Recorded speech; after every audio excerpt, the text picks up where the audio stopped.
అంటే outer ring road అనేది యాక్చువల్గా నుడా చైర్మన్ శ్రీనివాస్ రెడ్డి గారు యాక్చువల్గా దాన్ని చేయాలనే ఉద్దేశం ఉంది. ఆయన ఉద్దేశం సదుద్దేశం, ఆయన ప్లాను, ఆయన యొక్క ఆలోచన మంచిదే. కానీ నెల్లూరుకి అసలు రింగ్ రోడ్ అవసరం లేదనేది తీసుకుంటే ప్రజెంట్ పరిస్థితుల్లో అవసరం లేదు. ఎందుకనంటే నెల్లూరుకి ఒకప్పుడు హైవే ట్రంక్ రోడ్ మీద పోయేది. ట్రంక్ రోడ్ అంటే నెల్లూరు రెండుగా డివైడ్ చేస్తుంది.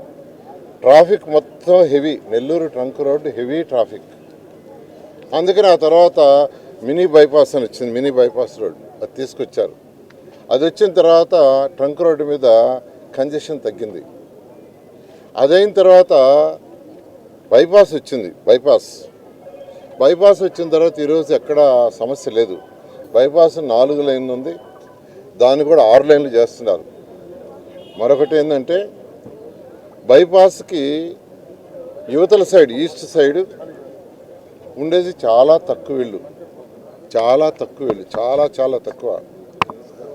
జనరల్గా ఎప్పుడు ఈ బైపాస్ రోడ్లు కావాల్సింది ఎప్పుడంటే ట్రాఫిక్ కంజెషన్ వస్తే